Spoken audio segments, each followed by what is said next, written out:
Nanghihinayang ka ba kaya hindi ka makahiwalay sa narcissistic partner mo?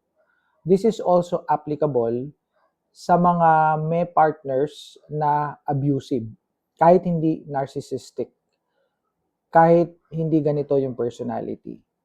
So kung kayo ay may abusive partner, you are in toxic relationship, no? Halimbawa, meron kayong partner na psychopath or controlling na partner, this is also applicable.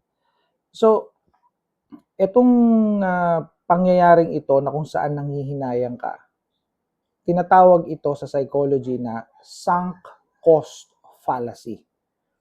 Ibig sabihin, ito yung nanghihinayang ka doon sa mga na-invest mo sa relationship. Yung iyong oras na naibigay sa relationship, yung pera mo na naubos sa relationship, yung iyong energy, emotional energy na naubos mo sa relationship, at lahat ng mga ginamit mo o ginawa mo para ma-maintain ang relationship, lahat na na-provide mo sa partner mo, no? Ito ay pinanghihinayangan mo.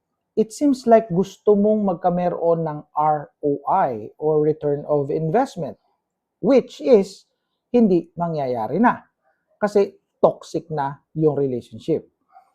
So, ang tawag dito sa pangyayaring ito ay psychological trap. Ibig sabihin, natatrap ka dun sa relationship psychologically dahil doon sa iyong iniisip. Sa halip na humiwalay ka na, dahil talagang ikaw ay napeperwisyo na, no, may damage na ang iyong mental health, may psychological damage ka na hirap ka na, may anxiety ka na, ang taas na ng level ng anxiety mo, no, meron ka ng sadness, meron ka ng kung ano-anong nararamdaman, andyan ka pa rin because of this sunk cost fallacy na to. So, basically, this is common sa toxic relationship. So, dahil sa ikaw ay nag-invest ng time, ng emotional energy, ng iyong tinatawag na resources, no? Lahat-lahat to, resources. Lahat. When I say resources, lahat ng mga na-provide mo, lahat ng mga nangyayari na na-provide mo, no? Including po pwedeng your influence, ibinigay mo na rin. Kung ma-influensya ka, binigay mo na rin sa kanya, no? So siya na yung nag-take over, let's say, ng sa politika, kung kayo nasa politika, sa business, etc., etc. So ano yung takeaway ko dito? Simple lang ang takeaway ko. Isipin nyo kung ano yung nawala sa inyo, yung mga pinanghihinayangan nyo. Tapos ikumpara nyo yun dun sa masesave ninyo. Ano yung mga masesave ninyo?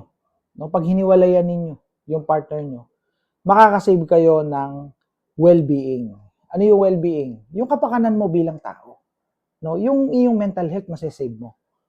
No, hindi ka madidepress, hindi ka magkakameron ng mga sakit sa isipan. No, hindi ka magkakameron ng mga disorders kagaya ng major depressive disorders, also known as depression. Hindi ka magkakameron ng anxiety disorder or ng GAD or ng generalized anxiety disorder. At marami pang iba. Masesave mo ang iyong mental health dito. And in fact, kung toxic talaga yan, yung nawala sa iyo ng mga pera, no? Babalik 'yon. Basically, kung ikaw ay magaling magnegosyo, babalik 'yon. Kung milyon-milyon na nawala, babalik 'yon. Kasi lalong mawawala 'yan, lalong mananakaw 'yan, lalo 'yan mapeperwisyo yung iyong financial status kapag nandyan siya.